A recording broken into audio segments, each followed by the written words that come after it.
문재인 대통령이 조금 전에 푸틴 러시아 대통령과 정상회담을 마쳤습니다. 이게 중국으로 치면天安문 광장 간 거나 마찬가지로 우리 측이 러시아 간 거 신경 쓴 거라고 하는데요. 과연 북핵 돌파구가 열릴까요? 화면 보시겠습니다.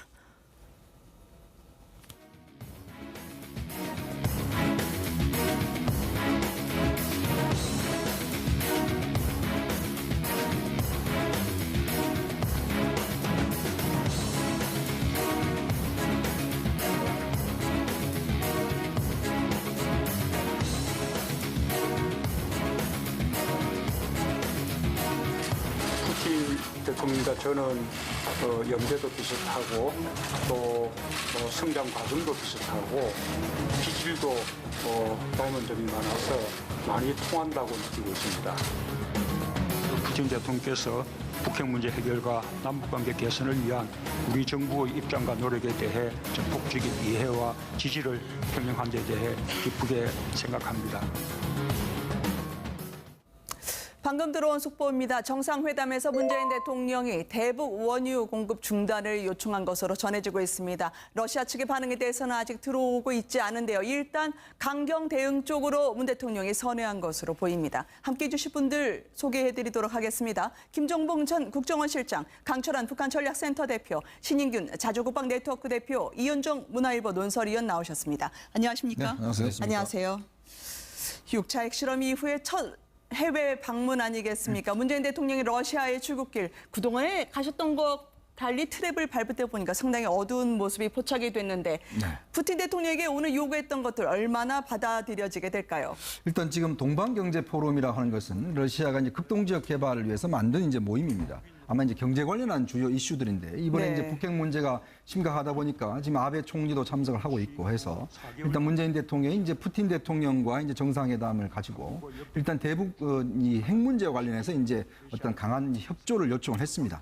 근데 이제 푸틴의 어떤 태도 자체는 보면 뭐 우리가 예상했던 대로 이제 압박과 제재만으로는 이제 해결할 수 없다. 그리고 조금 전에 나왔지만 원유 공급 중단에 대해서는 일단 푸틴 대통령이 북한 민간인에 영향을 미칠 수가 있다는 걸 해서 사실상의 어떤 좀 거절 비슷한 입장들을 표명을 했어요. 그러니까 그만큼 이제 러시아가 이제 북한에 대해서는 기존에 가지는 입장 이것에 큰 변화는 없는 것으로 보입니다. 그렇지만 일단 지금 워낙 북핵 문제가 심각하다 보니까 일단 북핵 문제를 공동으로 풀어가자는 그런 공감대를 일단 형성을 했지만 구체적인 어떤 안에 대해서는 크게 성과는 못 보인 것으로 보여집니다. 네, 지금 푸틴 대통령의 태도를 보면은 이런 입장인 것 같습니다. 자기들이 북한에 파는 석유라는 것이 1분기에 4만 톤밖에 안 팔았다. 그러니까 원래는 말이죠. 한 2, 3년 전에는 판 게 거의 없었습니다. 최근 들어서 김정은이가 원유 수입선을 러시아로 많이 돌려가지고 뭐 작년 같은 경우는 한 20만 톤 팔아먹었거든요. 근데 금년도 4만 톤이 좀 줄었다 이런 얘기 아닙니까? 16만 톤밖에 안 되니까 곱하기 4를 해봤자. 그러니까 자기들은 뭐 거의 미미한 것이다. 그러면서 우리 대통령께서 북한의 그 노동자 송출도 좀 중단해달라 그랬더니까 노동자 한 3만 명밖에 안 되니까 그건 하나도 없는 거랑 똑같다 이렇게 말을 하고 있어요. 이런 걸 보면 말입니다. 어떤 생각이 드냐면은 러시아는 한국하고 장사도 하고 싶고 그래서 이 동방경제포럼을 통해서 우리 대통령이 블라디보스토크나 동북 국동지방에다가 투자를 많이 하기를 원하면서도 북한과 장사는 계속 하겠다는 이런 저희거든요. 원유도 좀 팔고 그다음에 이제 북한 노동자를 활용해서 그 지역을 개발도 하고 이런 걸 계속 하겠다는 저희이기 때문에 제가 볼 때는 러시아는 뭐 우리가 이번에 유엔 제재 결의안을 통해서 북한을 압박하는데 큰 도움이 안 될 것 같은 생각이 듭니다. 파견 노동자에 대해서 과거의 노동자들의 시위 영상도 뉴스앤 이슈에서 전해드리곤 했었습니다. 적지 않게 아마 러시아에서 문제가 되고 있는 것으로 보도되고 있습니다만 여기에 대해서 애써 그렇지 않다 폄하하면서 이 사안을 무겁게 보지 않으려는 푸틴 대통령의 분위기가 엿보이거든요. 그러니까 이제 원래 북한과 러시아는 아주 오래전부터 이제 해외 근로자들을 이제 파견해서 주고받고 했는데 원래 이제 러시아가 북한에 이제 무기를 팔아먹으면서 돈을 못 주니까 시베리아에 근로 인력을 파견해가지고 돈을 갚는 식으로 이제 했거든요. 근데 최근 같은 경우에는 이제 시베리아 벌목장보다는 주로 이제 건설업에 다 동원되고 있습니다. 그래서 요즘에 러시아의 건설업체들이 북한 근로자가 없으면 그 공사를 할 수가 없답니다. 그러니까 그만큼 저가의 노동력에 또 질이 좋기 때문에 북한 노동자가 필수다. 그래서 많은 손을 하고 있는데 이 사람들이 빠지게 되면 러시아 건설 경기가 완전히 붕괴된다는 말도 있습니다. 그래서 푸틴도 지금 뭐 여러 가지 그 정경 유착도 있고 이제 그런 관계도 있기 때문에 네. 이 문제를 단절하기 쉽지가 않은 것 같고요. 또 이제 북한 입장에서 보게 되면 지금 중국의 압력을 피해서 러시아로 지금 가려고 하고 있는데 가장 중요한 건 지금 그 시진핑 주석이 그 김정은과 정상회담을 반대하는 바람에 네. 지금 북한의 모든 외교 노력은 지금 푸틴 대 김정은의 정상회담을 지금 하려고 하고 있거든요. 네. 그래서 지금 북한이 지금 엄청나게 푸틴에게 지금 구걸을 하고 있습니다. 그래서 지금 푸틴 같은 경우에는 북한에 대한 영향력을 행사하기 위해서 북한의 입장을 완전히 거절하지 않고 약간 좀 지렛대 역할을 좀 하려고 하는 것 같은 그런 느낌이 듭니다, 지금. 네. 제재만으로 안 통할 것, 풀을 뜯어먹을지언정 북한은 핵을 포기하지 않을 것이라고 이야기한 푸틴 대통령입니다. 과연 우리가 엇박자로 비춰지지만 돌파구를 함께 마련할 수 있을지요? 제재와 관련해서 제작진이 한번 찾아보니까요. 북한의 외화벌이 틈새가 여전히 존재했습니다. 수산물 바깥으로 빼내지 못하게 했는데도요. 중국 단둥 지역에서 이것저것 북한산 조개와 물고기가 팔리고 있었습니다. 함께 보시죠. 饭店用这个没沙子，到时候一炒出来，它能吃啊。像国产的，一旦洗不干净，有一个两个沙子，直接客户就退货了。老板，黄贝还有吗？啊，黄金贝。黄金贝没有了。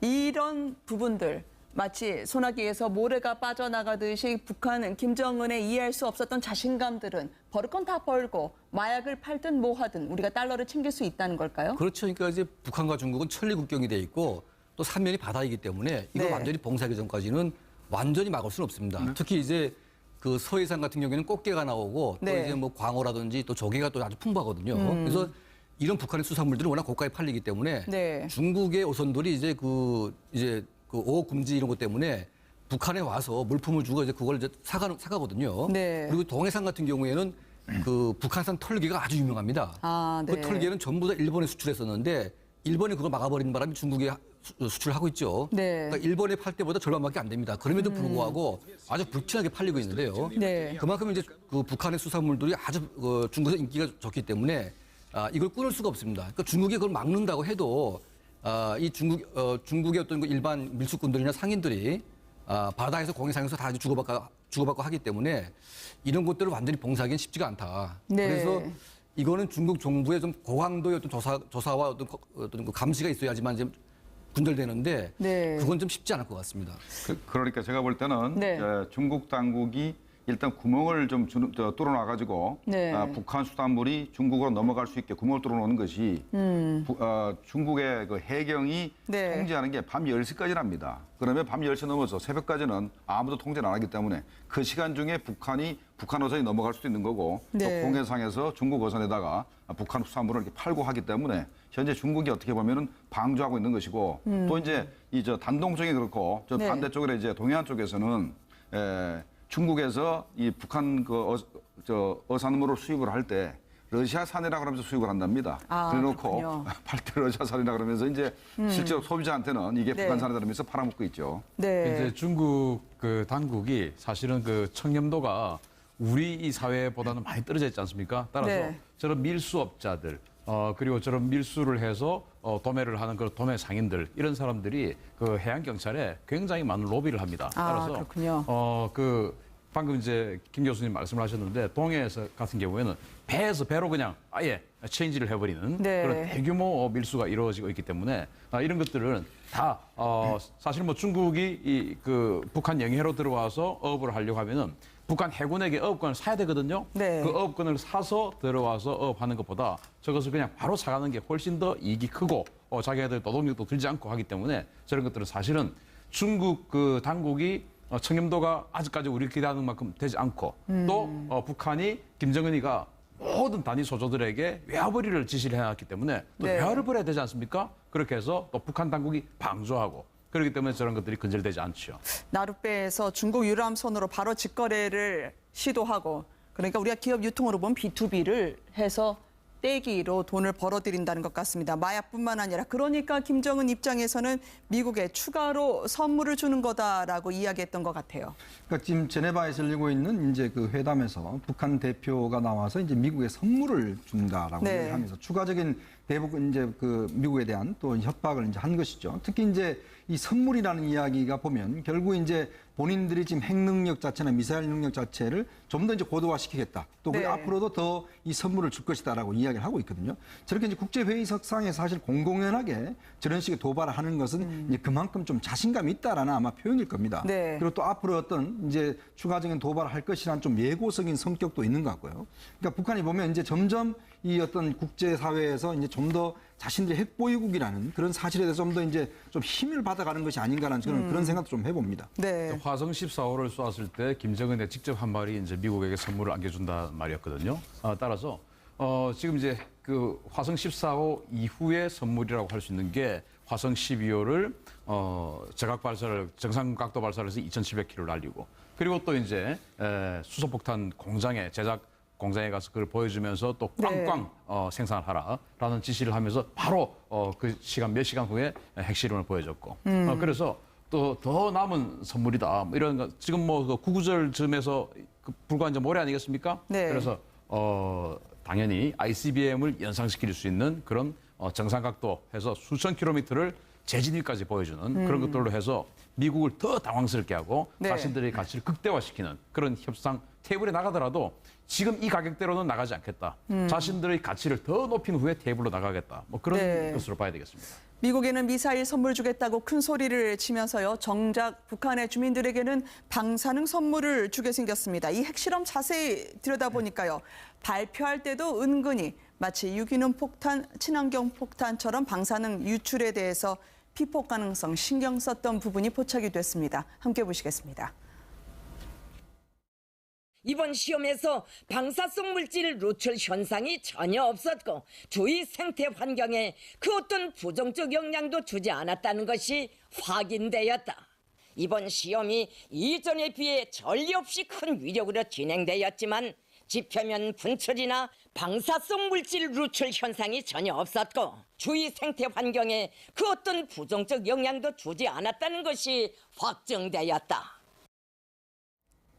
그렇지만 곳곳에서 지금 산사태 흔적이 보이고 있다는 전언입니다. 오죽하면 통일부까지 오늘 피폭 가능성 예의주시하고 있다고 발표를 하던데요. 네, 지금 요번에 핵실험의 그 강도가 뭐 일본에서는 현재 한 160K가 안 되나라고 이제 판단할 정도로 굉장히 컸기 때문에 네. 좀 만탑산 핵실험했던 만탑산 전체가 현재 그 산타세가 났고 하는 그런 상태거든요. 네. 물론 갱도도 붕괴됐습니다만은 그래서 저기에서 이제 그 방사능 오염 물질이 유출됐는지 안 되는지 하는 부분인데 아직까지 우리 동해상에서는 이게 이제 네. 포집이 안 되고 있습니다. 왜냐하면 그 당시에 9월 3일 그 당시에 핵실험했을 당시에 바람이 우리 쪽으로 불지 않고 반대쪽으로 불었던가 봐요. 중국 네. 쪽으로. 근데 중국 쪽에서도 일단은 뭐 방사능 오염 물질이 현재 파악이 안 된다고 하는데 앞으로 좀 더 두고 봐야 알겠습니다만은 네. 일단은 뭐 공기 중으로는 오염이 좀 덜 됐다고 이제 판단이 되긴 합니다만은 근데 문제는 지하수 오염 문제입니다. 아, 그렇겠군요. 길쭉은 그 사람들이 벌써 금년도뿐만 아니고 벌써 몇 년 전부터 그 귀신병이라 불리는 그 병에 대해서 굉장히 고민을 많이 하고 걱정을 네. 하고 있는데 무슨 뭐 원인 모를 두통이라든가 소화불량, 그다음에 불면증, 그다음에 머리카락이 빠지는 문제 뭐 이런 것들이 자꾸 벌어지기 때문에 이것이 바로 그 길쭉은 풍계리에 있는 핵시험장에서 내려오는 그 지하수를 자기들이 먹었기 때문에 네. 그런 게 아닌가 걱정을 많이 하고 있는데 저는 그 가능성이 높다 생각하는 것이 1차 핵실험 전에는 거기가 그 터널을 뚫었어도 네. 그 지하수가 거의 새지가 않았습니다. 그런데 핵실험을 하면서 균열이 생기니까 네. 빗물이 좀 더 스며들면서 그게 자꾸 하천으로 내려가서 분명히 오염이 됐을 거로 보는데 북한 당국이 그걸 그 고지고대로 말할 리가 없으니까 그렇죠. 아마 길쭉은 그 군민들 주민들의 말이 맞을 가능성이 높다 생각하기 때문에 직접 네, 굉장히 걱정이 네. 됩니다. 네, 그래서 과거에 그 체르노빌 그 원전이 폭발을 했을 때 네. 사실 그 죽음의 도시로 변했지 않습니까? 그렇죠. 그 인근에 암 환자들이 어마어마하게 생겼었고 아, 네.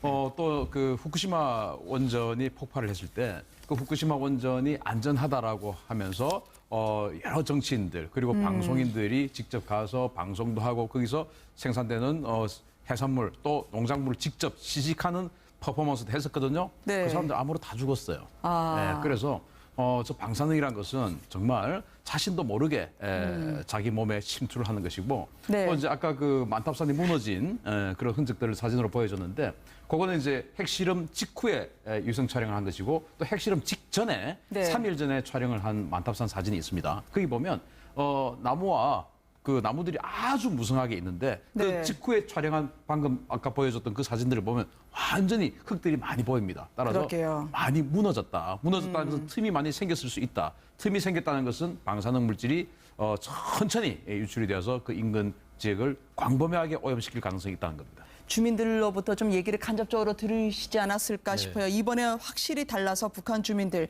이 평양 인구 축소도 핵전쟁에 대비한 게 아닐까. 일단 본인들이 겪고 있는 고통이 실제로 많이 전해지던데요. 그렇습니다. 그러니까 지금 그 북한의 김정일 때부터 김정도 비슷하지만 길줄을 통과하는 그 모든 이제 1호 열차는 거의 서지 않습니다. 네. 여기 방사능이 오염돼 있기 때문에 아, 그렇군요. 자기들은 가지도 않죠. 이거 웬만한 간부들도 거기 가지 않습니다. 그러니까 거기는 이미 이제 거의 죽음의 지역으로 돼 있고 가장 심각한 문제는 뭐냐면요. 지금 1차부터 6차까지 핵실험장을 누군가 공사를 했는데 단 한 명도 일반 주민들은 공사장에 나간 사람이 없습니다, 지금. 그래서 공사에 동원된 사람들이 누구냐 추적을 해보니까 지금 이제 함경북도 해령에 있는 수용소와 이제 함경북도 이제 화성에 있는 수용소 이 두 개의 수용소에서 수만 명이 동원돼가지고 핵실험 공사를 했다. 이제 그런 증언이 나오는데 사실 그 방진복 한 벌에 한 10만 불씩 합니다, 이게. 그래서 네. 그 핵실험 공사장에서 이제 근무하는 기술자에게도 방진복을 줄 수가 없는데 일반 수용소 그 죄인들에게 방진복을 주고 이제 뭐 공사를 시키지 않거든요. 그러다 보니까 저는 수만 명의 정치범들이 그 핵실험장 건설을 통해서 엄청난 희생을 당하지 않았을까 그런 예측을 좀 해보게 됩니다. 네. 핵실험을 그나마 아버지 김정일 때는 월요일에 맞춰서 실험을 했지만 김정은은 예고 없이 버튼을 누르고 있다라고 하는 분석이 오늘 잇따라 나왔습니다. 웃지 못할 이야기가 되고 있지만 거칠고 폭주하는 김정은만의 성격은 벌써 3살 버릇. 마치 15살 때의 여자친구에게 폭언을 퍼붓던 그 사례로 봐도 걱정된다라고 하는 분석이 오늘 자유한국당 세미나에서 나오더라고요. 네, 오늘 뭐 남성욱 교수가 이제 주제 발표를 하면서 그런 이야기를 하셨는데, 그러니까 그 김정은 같은 경우는 스위스 베른에서 이제 유학 생활을 했지 않습니까? 네. 이제 그러다 보니 거기서 아마 이제 여자친구도 사귀고 했던 모양이에요. 근데 거기 있으면서도 굉장히 그 체인 스모커, 즉 담배를 굉장히 많이 피웠다고 합니다. 그러니까 아마 이제 그 담배 피우는 데서 이제 자기보다 연상에 있는 여자친구가 좀 담배 좀 끊으라 이렇게 네. 이야기를 하니까 굉장히 그 화를 내고 상소리를 하면서 이제 그 대응을 했다는 것이죠. 그러니까 보니까 아마 그 여자친구가 이 보통 성격이 아니다. 굉장히 좀 성격이 난폭하고 포악할 것 같다라는 그런 이제 이야기를 했다는 것인데 네. 아무래도 이제 그 스위스에 있을 때도 보면 본인이 결국 이제 어쩌면 후계자가 될 수 있는 상황이고 뭐 왕자격 아니겠습니까? 그래서 그런 어떤 성격들이 그때부터 사실 나타났었고 특히 이제 김정은이 이제 실제 권력을 잡고 난 다음에 한 행동을 보면 네. 자기 고모부를 정말 총살을 시키고나든지 또 자기보다 정말 많이 많은 사람들을 뭐 완전히 고사포로 이제 죽인다든지 굉장히 포악스러운 성격들을 많이 보였었거든요. 그리고 네. 지금 또 핵실험 자체도 보면 예전에 김정일 같은 경우는 좀 일정한 패턴을 가지고 했었는데 지금 언제 누를지 모르는 이제 좀 불가예측성한 그런 측면이 있다는 것이죠. 아마 그렇기 네. 때문에 우리가 김정은의 그런 성격이나 이런 행동도 중요한 게 어떤 상황에서 어떤 일을 저질지 모르기 때문에 이것도 사실 우리가 좀 예의주시해봐야 될 대목 같습니다. 김 교수님이 대북 정보당국에도 계셨기 때문에 당시에 김정은으로의 후계자 선정 작업이 있었을 때 인력을 급파를 해서 저런 거친 매너의 김정은 임금이 되면 이거 정말 한반도 복잡해지겠다. IQ까지 한번 김정은이 어느 정도일지 분석했다는 오늘 주장이 있던데요. 맞습니까? 네, 그 주장이 맞을 겁니다. 네. 맞을 거고 근데 이제 뭐 IQ 검사를 한다 하더라도 이게 뭐 정확하게 할 수가 없는 것이고, 그쵸. 그다음에 이제 그 김정은이가 학교도 자주 안 가고 하니까 뭐 당시에 그 IQ 검사를 했으면 굉장히 낮게 나올 겁니다. 네. 그러나 실제로 김정은은 이렇게 머리가 나쁜 사람도 아니고 굉장히 그 여성적이고 섬세하고 네. 어떤 자기가 좋아하는 부분에 있어서는 편집증적으로 이렇게 열심히 하고 이 집착하는 그런 성격이거든요. 네. 다만 문제가 되는 것은 굉장히 다혈질적이고 자기 분노를 못 참아서 즉흥적인 그런 결단을 내리는 것이 가장 큰 문제인데 네. 바로 핵실험 같은 경우도 아마도 그런 그 어떤 다혈질적인 그런 그 성향이 나타나서 우발적으로 물론 계산은 다 해놨지만 마지막 결정적인 순간에는 자기가 자기 그 성격대로 하는 그런 그 경향을 보이는 것 같습니다. 마음 내키는 대로 핵 버튼을 누른다는 김정은. 이 거칠고 폭주하는 성격에 맞서서 김정은을 처형하라는 피켓 시위가 오늘 미국에서도 탈북자분들이 벌였다고 하더라고요. 네. 무엇보다 북한 주민들이 움직이는 것밖에 방법이 없다라고 하는 주장들이 계속 나오고 있는 상황입니다. 네. 어떻게 보시는지요? 예, 그러니까 태영호 공사도 말씀을 했는데 원래 북한 사회는 이제 워낙 조직적으로 잘 짜여진 국가이기 때문에 네. 조직적인 반항은 쉽지가 않습니다. 하지만 이제는 그 루마니아 사태까지 갈 수 있는 분위기가 되고 있다. 네. 그러니까 이제는 사람들이 말은 안 하지만 암묵적으로 고위층에서부터 일반 하층민까지 아주 김정은에 미쳐가고 있다. 그리고 지금 집권해서 6년 동안 네. 저 사람이 한 일은 미사일과 핵밖에 없습니다. 그리고 자기가 2013년도에 그 신년사에서 이제는 군사 고도화가 됐기 때문에 인민경제를 자기가 좀 책임지고 하겠다. 네. 그런 말을 했는데 그 말을 온 국민이 지켜봤는데 그걸 한마디도 지키지 않았습니다. 한 번도. 그러다 보니까 저 사람 머릿속에는 그냥 핵과 미사일, 그러니까 거의 뭐 핵과 미사일의 광신도다. 네. 이런 말이 나오다 보니까 이제는 북한 사회의 희망을 거의 지금 가질 수가 없고 이제 모든 인민들이 지금 침체기에 있는데 특히 이번에 그 유엔 제재를 통해서 지금 북한 내부의 경제가 지금 거의 붕괴 상태에 와 있습니다.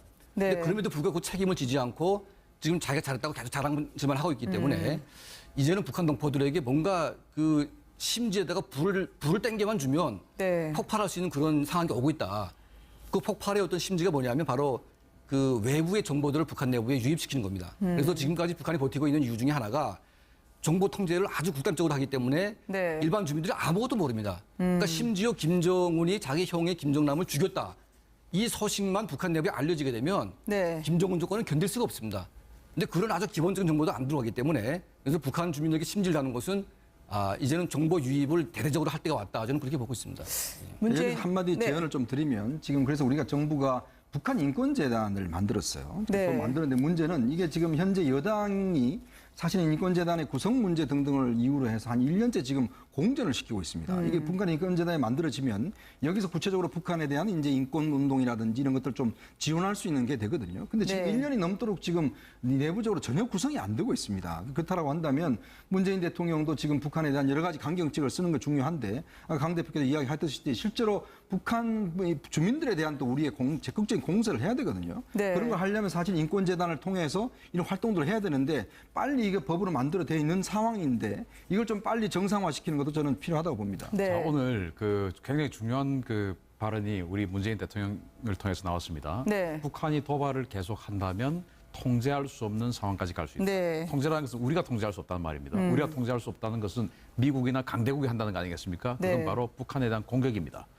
북한이 이 6차 핵실험 하기 전에 6월 달에 마이크 폼페오 CIA 국장이 뭐라고 했냐면 핵과 김정은을 분리시켜야 된다. 네. 라고 이야기를 했고 또 며칠 있다가는 김정은을 제거할 수 있는 레짐 체인지할 수 있는 공작을 시작할 때가 됐다라고 이야기했거든요. 그런데 그 이후에 지금 핵실험을 해버렸습니다. 네. 아마 마이크 폼페오 CIA 국장이 그 김정은을 제거하는 또는 레짐 체인지하는 그 공작을 이미 개시를 하고 들어갔을 것이다. 그게 아니면 이제 군사작전을 해야 되니까요. 네. 그래서 그 작업이 아마도 지금 이미 시작이 되었을 것이고 그거 내부로부터의 폭발을 일으키는 것이 사실은 우리 한반도가 전쟁의 어떤 그 도화선으로 들어가는 것이 좀 안전해지는 뭐 그런 것이라고 봐야 되겠습니다. 레짐 체인지와 군사작전의 병행까지요. 김정은의 이야기를 들어봤습니다만 문재인 대통령이 내일 한일 정상회담도 갔습니다.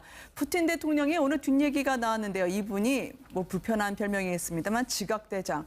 국제회의에서 상당히 4시간 가까이 러시아 대통령으로서는 예상하지 못했던 메르켈 총리를 기다리게 한 뒤에서 오늘도 지각을 하셨네요. 네, 뭐 악명 없습니다. 이 푸틴 대통령 정상회담 넣는 거는 이미 다른 나라에 다 알기 때문에 한 번도 정상 시간에 온 적이 없고 네. 그래도 오늘 34분 정도 지각했다는 것은 그나마 굉장히 난 빠른 겁니까? 것이고 사실은 메르켈 총리하고 할 때는 4시간 늦게 왔고요. 네. 그러나 또 아베 총리하고 할 때는 이 개를 갖다 데리고 왔어요. 네. 이제 그러다 보니까 여러 가지 국정이 결렬인데 사실 저게 푸틴의 전략입니다. 상대방 협상을 할 그렇습니까? 때 먼저 협상의 어떤 주도권을 갖기 위해서 상대방을 기다리게 하고 안달나게 하고 이러나 전통적인 좀 전략 쓰고 또 하나는 이 경호와 좀 관련이 있는 것 같아요. 아무래도 네. 내부적으로 여러 가지 좀 경호가 좀 본인의 위협을 받으니까 이 시간 자체를 충분히 자기가 막 자기의 마음대로 하기 때문에 그런 측면도 좀 있는 것 같습니다. 네. 네, 지난 2년 전에 최용해가 네. 북한에 러시아에 갔을 때도 그때 푸틴 대통령이 굉장히 늦게 왔기 때문에 네. 이게 뭐 최용해를 무시하는 거 아닌가 이렇게 생각했는데 저 이제 국정인 관례를 보니까 저 사람 관례를 네. 보니까 총회를 무시한 게 아니었던 거군요. 네. 우리나라에 왔을 때도 그 13년도에 그 태권도 연맹 네. 그 초청을 받아가서 거기서 구단 태권도 구단 명예 단증을 받았거든요. 그럼 단증 받고 빨리 또 이제 대통령 면담하러 가야 되는데 거기서 또 여러 가지 또 퍼포먼스 쇼를 또 했어요. 자기가 이제 KGB 출신이고 여러 가지 어떤 상남자적인 이미지를 계속 과시하는 분 아닙니까 푸틴 네. 대통령이. 그래 그런 거 하느라고 또 대통령하고 만나는 자리를 또 늦게 가고 뭐 그럴 정도로 약속에 대한 개념은 크게 애초에 없는 것이 아닌가 생각을 합니다. 네. 아니 사냥하고 물고기 잡을 땐 맹렬한 기동성을 자랑하시더니 국제회의에서는 왜 이렇게 굼뜨시죠?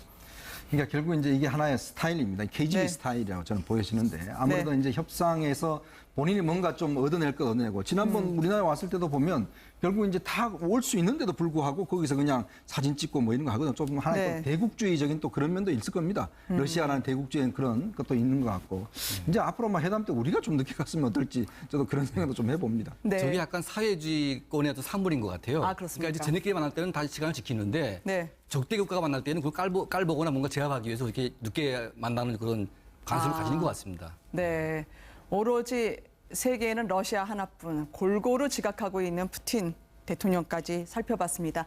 유엔 제재 결의안을 통해서 북한을 압박하는데 큰 도움이 안 될 것 같은 생각이 듭니다. 네. 파견 노동자에 대해서 과거의 노동자들의 시위 영상도 뉴스앤 이슈에서 전해드리곤 했었습니다. 적지 않게 아마 러시아에서 문제가 되고 있는 것으로 보도되고 있습니다만 여기에 대해서 애써 그렇지 않다 폄하하면서 이 사안을 무겁게 보지 않으려는 푸틴 대통령의 분위기가 엿보이거든요. 예, 그러니까 이제 원래 북한과 러시아는 아주 오래전부터 이제 해외 근로자들을 이제 파견해서 주고받고 했는데 네. 원래 이제 러시아가 북한에 이제 무기를 팔아먹으면서 돈을 못 주니까 시베리아에 근로 인력을 파견해가지고 돈을 갚는 식으로 이제 했거든요. 네. 근데 최근 같은 경우에는 이제 시베리아 벌목장보다는 주로 이제 건설업에 다 동원되고 있습니다. 네. 그래서 요즘에 러시아의 건설업체들이 북한 근로자가 없으면 그 공사를 할 수가 없답니다. 그러니까 그만큼 저가의 노동력에 또 질이 좋기 때문에 북한 노동자가 필수다. 네. 그래서 많은 손을 하고 있는데 이 사람들이 빠지게 되면 러시아 건설 경기가 완전히 붕괴된다는 말도 있습니다. 그래서 푸틴도 지금 뭐 여러 가지 그 정경 유착도 있고 이제 그런 관계도 있기 때문에 네. 이 문제를 단절하기 쉽지가 않은 것 같고요. 또 이제 북한 입장에서 보게 되면 지금 중국의 압력을 피해서 러시아로 지금 가려고 하고 있는데 가장 중요한 건 지금 그 시진핑 주석이 그 김정은과 정상회담을 반대하는 바람에 네. 지금 북한의 모든 외교 노력은 지금 푸틴 대 김정은의 정상회담을 지금 하려고 하고 있거든요. 네. 그래서 지금 북한이 지금 엄청나게 푸틴에게 지금 구걸을 하고 있습니다. 그래서 지금 푸틴 같은 경우에는 북한에 대한 영향력을 행사하기 위해서 북한의 입장을 완전히 거절하지 않고 약간 좀 지렛대 역할을 좀 하려고 하는 것 같은 그런 느낌이 듭니다. 지금. 네. 제재만으로 안 통할 것, 풀을 뜯어먹을지언정 북한은 핵을 포기하지 않을 것이라고 이야기한 푸틴 대통령입니다. 과연 우리가 엇박자로 비춰지지만 돌파구를 함께 마련할 수 있을지요? 제재와 관련해서 제작진이 한번 찾아보니까요. 북한의 외화벌이 틈새가 여전히 존재했습니다. 이슈들인데 이번에 네. 이제 북핵 문제가 심각하다 보니까 지금 아베 총리도 참석을 하고 있고 해서 일단 문재인 대통령이 이제 푸틴 대통령과 이제 정상회담을 가지고 일단 대북 이 핵 문제와 관련해서 이제 어떤 강한 협조를 요청을 했습니다. 근데 이제 푸틴의 어떤 태도 자체는 보면 뭐 우리가 예상했던 대로 이제 압박과 제재만으로는 이제 해결할 수 없다. 그리고 네. 조금 전에 나왔지만 원유 공급 중단에 대해서는 일단 푸틴 대통령이 북한 민간인에 영향을 미칠 수가 있다는 걸 해서 사실상의 어떤 좀 거절 비슷한 입장들을 표명을 했어요. 네. 그러니까 그만큼 이제 러시아가 이제 북한에 대해서는 기존에 가지는 입장 이것에 큰 변화는 없는 것으로 보입니다. 그렇지만 네. 일단 지금 워낙 북핵 문제가 심각하다 보니까 일단 북핵 문제를 공동으로 풀어가자는 그런 공감대를 일단 형성을 했지만 구체적인 어떤 안에 대해서는 크게 성과는 못 보인 것으로 보여집니다. 네. 네, 지금 푸틴 대통령의 태도를 보면은 네. 이런 입장인 것 같습니다. 자기들이 북한에 파는 석유라는 것이 1분기에 4만 톤밖에 안 팔았다. 그러니까 원래는 말이죠. 한 2, 3년 전에는 판 게 거의 없었습니다. 네. 최근 들어서 김정은이가 원유 수입선을 러시아로 많이 돌려가지고 뭐 작년 같은 경우는 한 20만 톤 팔아먹었거든요. 근데 금년도 4만 톤이 좀 줄었다 이런 얘기 아닙니까? 네. 16만 톤밖에 안 되니까 곱하기 4를 해봤자.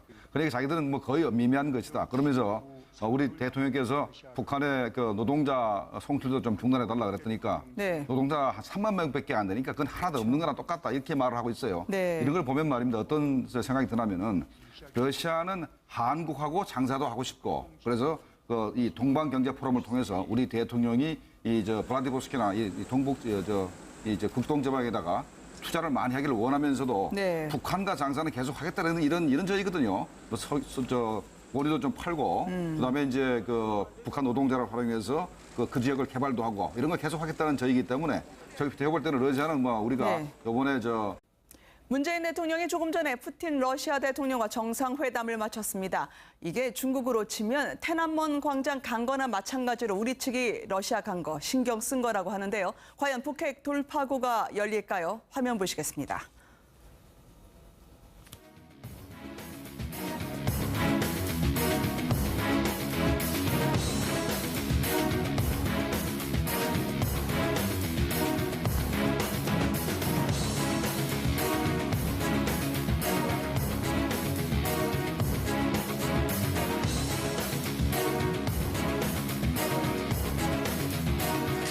푸틴 대통령과 저는 연배도 비슷하고 또 성장 과정도 비슷하고 기질도 닮은 점이 많아서 많이 통한다고 느끼고 있습니다. 푸틴 대통령께서 북핵 문제 해결과 남북관계 개선을 위한 우리 정부의 입장과 노력에 대해 적극적인 이해와 지지를 표명한 데 대해 기쁘게 생각합니다. 방금 들어온 속보입니다. 정상회담에서 문재인 대통령이 대북 원유 공급 중단을 요청한 것으로 전해지고 있습니다. 러시아 측의 반응에 대해서는 아직 들어오고 있지 않은데요. 일단 강경 대응 쪽으로 문 대통령이 선회한 것으로 보입니다. 함께해 주실 분들 소개해드리도록 하겠습니다. 김종봉 전 국정원실장, 강철한 북한전략센터 대표, 신인균 자주국방 네트워크 대표, 이현종 문화일보 논설위원 나오셨습니다. 안녕하십니까? 네, 안녕하세요. 안녕하세요. 6차 핵실험 이후에 첫 해외 방문 아니겠습니까? 문재인 대통령이 러시아의 출국길 그동안에 가셨던 것 달리 트랩을 밟을 때 보니까 상당히 어두운 모습이 포착이 됐는데 푸틴 대통령에게 오늘 요구했던 것들 얼마나 받아들여지게 될까요? 일단 지금 동방경제포럼이라고 하는 것은 러시아가 이제 극동지역 개발을 위해서 만든 이제 모임입니다. 아마 이제 경제 관련한 주요 일단 구멍을 좀 뚫어놔가지고 네. 북한 수산물이 중국으로 넘어갈 수 있게 구멍을 뚫어놓는 것이 중국의 그 해경이 네. 통제하는 게 밤 10시까지랍니다. 그러면 밤 10시 넘어서 새벽까지는 아무도 통제를 안 하기 때문에 그 시간 중에 북한 어선이 넘어갈 수도 있는 거고 네. 또 공해상에서 중국 어선에다가 북한 수산물을 이렇게 팔고 하기 때문에 현재 중국이 어떻게 보면은 방조하고 있는 것이고 또 이제 단동쪽이 그렇고 저 네. 반대쪽에 이제 동해안 쪽에서는 중국에서 이 북한 어산물을 수입을 할 때 러시아산이라 그러면서 수입을 한답니다. 그래놓고 그렇군요. 팔 때 러시아산이라 그러면서 이제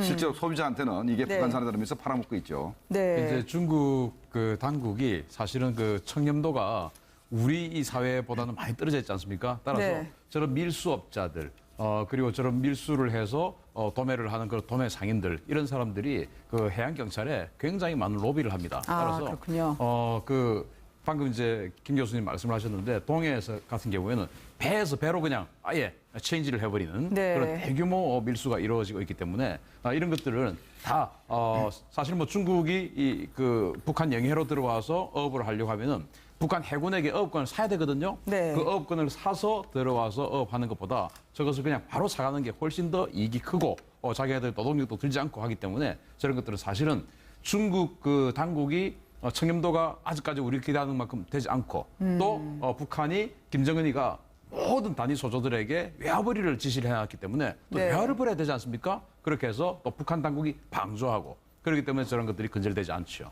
나룻배에서 중국 유람선으로 바로 직거래를 시도하고 그러니까 우리가 기업 유통으로 보면 B2B를 해서 떼기로 돈을 벌어들인다는 것 같습니다. 마약뿐만 아니라 그러니까 김정은 입장에서는 미국에 추가로 선물입니다. 수산물 바깥으로 빼내지 못하게 했는데도요. 중국 단둥 지역에서 이것저것 북한산 조개와 물고기가 팔리고 있었습니다. 함께 보시죠. 饭店用这个没沙子，到时候一炒出来，那能吃啊。像国产的，一旦洗不干净，有一个两个沙子，直接客户就退货了。老板，黄贝还有吗？啊，黄金贝。黄金贝没有了。